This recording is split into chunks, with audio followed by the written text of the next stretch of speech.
জামালপুরের ইসলামপুর উপজেলা ও পৌর মহিলা দলের কর্মী সমাবেশ অনুষ্ঠিত হয়েছে। শনিবার বিকালে ইসলামপুর পৌর শহরে ধর্মকুড়া বাজারে সমাবেশের আয়োজন করা হয়। সমাবেশে প্রধান অতিথির বক্তব্য দেন বিএনপির চেয়ারপারসন বেগম খালেদা জিয়ার সাবেক উপদেষ্টা এএস.এম. আব্দুল হালিম। সমাবেশে রেবা মণ্ডলের সভাপতিত্বে বিশেষ অতিথি হিসেবে বক্তব্য দেন বিএনপির নেতা নবী নেওয়াজ খান লোহানী, জয়নাল আবেদিন সরকার, ফজলুর রহমান মণ্ডল ও মোসাম্মদ মারুফা আক্তার হ্যাপি। এ সময় প্রধান অতিথির বক্তব্যে বলেন, একটা নির্বাচন সামনে, জাতীয় নির্বাচন। সেই নির্বাচনে এখানে যারা আছেন অনেকেই হয়তো তখন বয়স ছিল না, এখন ভোটার হয়েছেন।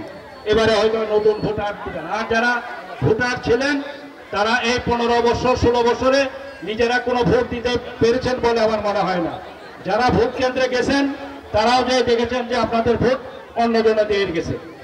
এরকম একটা অরাজকতা, একটা বিশৃঙ্খলা ছিল। আপনাদের জন্য যদি আমি কিছু করতে পারি, কিছু ভালো কাজ যদি করতে পারি, তো সেটা করতে হলে আপনার আমার জন্য দোয়া করতে হবে, যেন কাজ করার সুযোগটা আমি পাই। সেই সুযোগটা দিলে ইনশাল্লাহ আমার জীবন দিয়ে হলেও আপনাদের ভালো মঙ্গল। সমাবেশে মহিলা দলে প্রায় 1000 নেতাকর্মী উপস্থিত।